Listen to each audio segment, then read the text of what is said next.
Keki Mistry is Vice Chairman and CEO of HDFC. Mr. Keki brings with over 3 decades of varied work experience in banking and financial sector. In 1981, Mr. Mistry joined HDFC Limited, India's premier housing finance company. In 1975, he started his career with Air Ferguson. How many of you are from Air Ferguson? All right, it's a good number.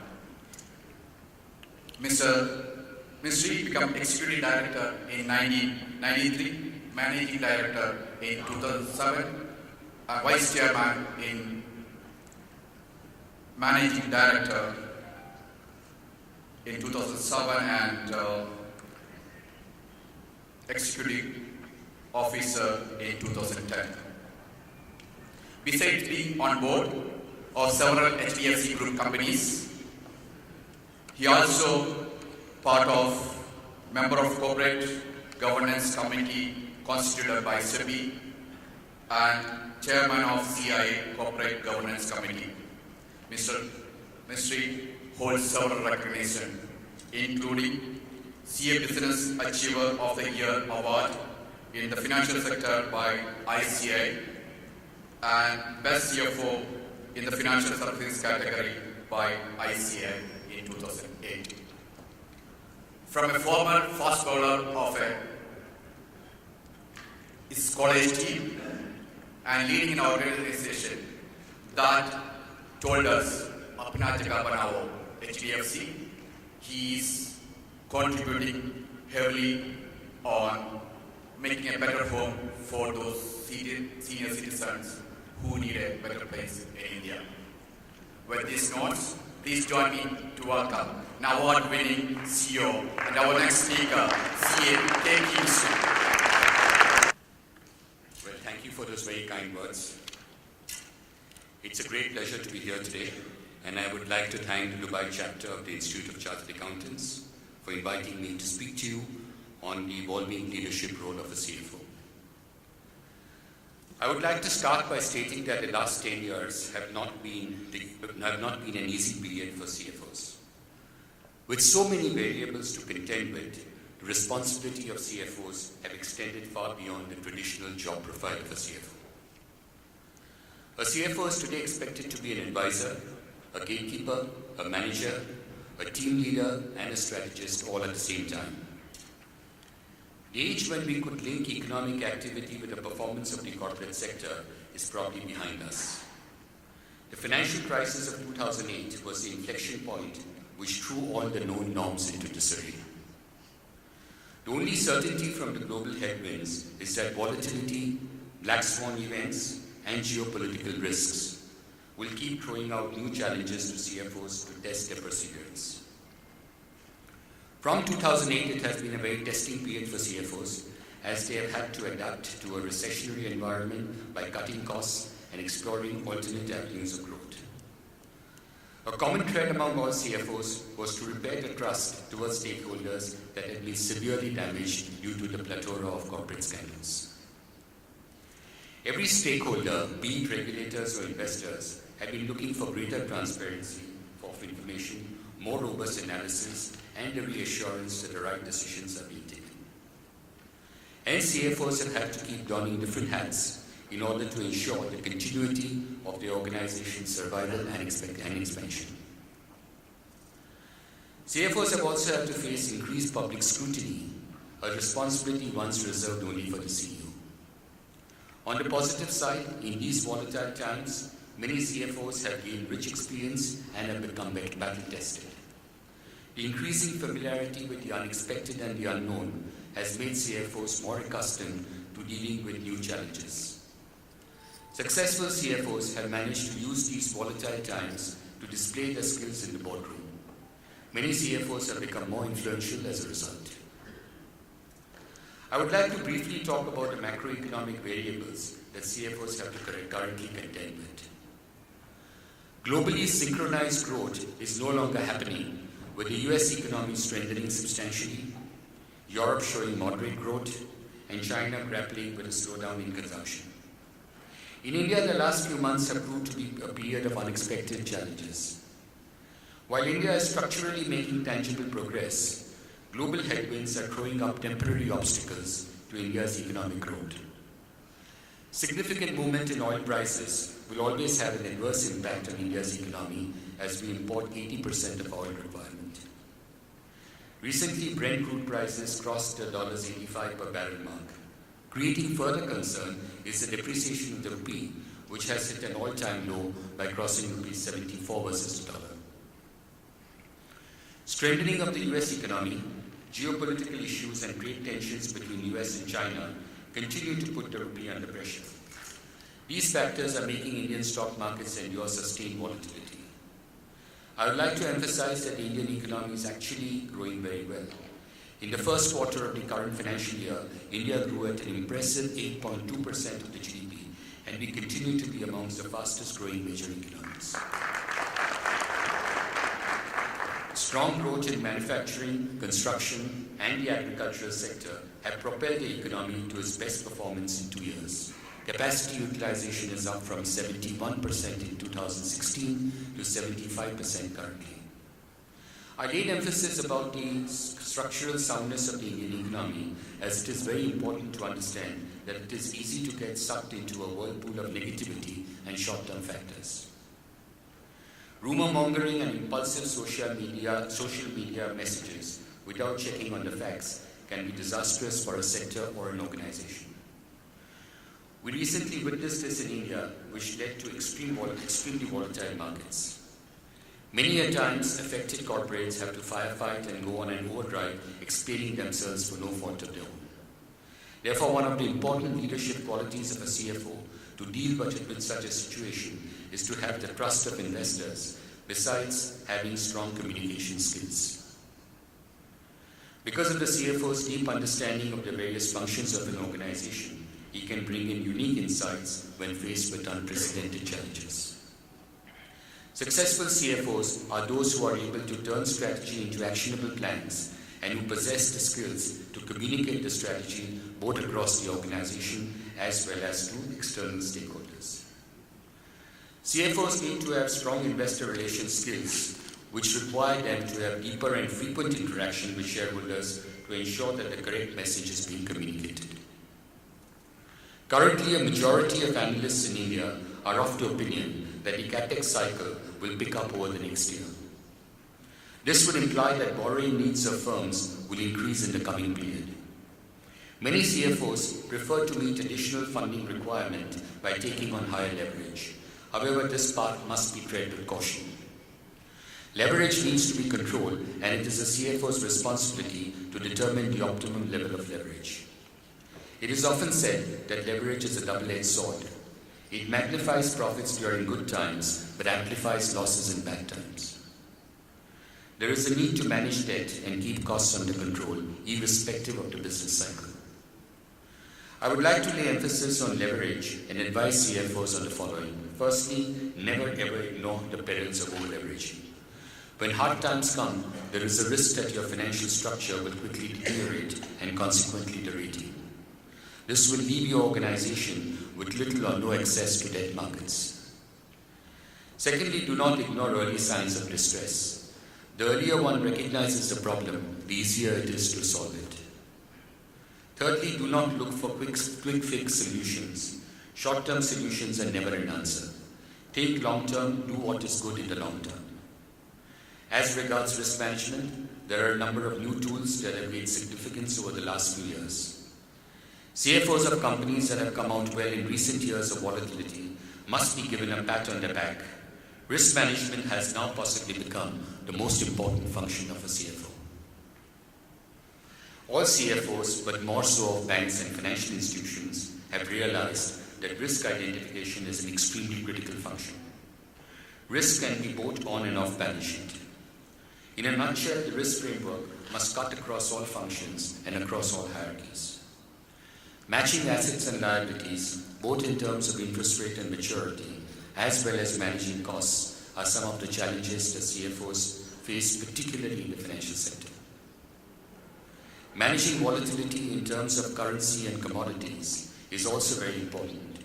CFOs need to focus on long-term stability rather than maximizing treasury profits. Importantly, any hedging strategy should be clearly understood and the board needs to be apprised of the risks.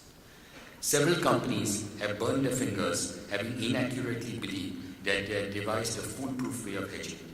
What looked risk-free in reality turned out to be fraught with risks. The best risk framework is one that fortifies the balance sheet in good times so as to create sufficient ammunition to tackle a downturn. Yet this simple common sense approach eluded the world's most sophisticated banks, resulting in the global financial crisis of 2008-2009. Ironically, reckless human behavior, greed for higher bonuses, immense leverage, and opaque off-balance sheet transactions were factors that were not considered important in the risk management framework of that time. With the advent of new technologies, CFOs would now be in a position to leverage the increasing wealth of financial information that is now available to them so as to play a more strategic role in accessing new markets. Improving performance and meeting the regulatory requirements is again something which would be facilitated through the new technology that is available. The board and the CEO rely on the CFO to analyze data from various parts of the organization and create a long-term strategy. As technology continues to advance and become more sophisticated, CFOs are required to have a much deeper understanding of how it is going to impact the businesses. Mobile banking, cloud computing, and digital banking are challenging the very face of how businesses will operate in future. With the advent of online transactions, the threat of cybersecurity risk is increasing as well. CFOs have to be very alert about this risk. It is said that the new war of the 21st century is most likely to be related to cybercrime. Most important of all, CFOs need to be concerned with risks that are not in their radar. They have to be careful about black swan events such as geopolitical risks that might take them by surprise. To take a step back, it is interesting to note that the role of CFOs has expanded beyond the traditional domain of finance into a more strategic role. In the old days, CFOs were unfairly caricatured as dull bookkeepers who went about their jobs with clinical precision.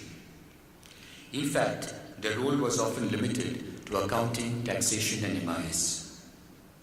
Unfortunately, when companies needed creative solutions and innovative marketing strategies, many CFOs would not be called to the table.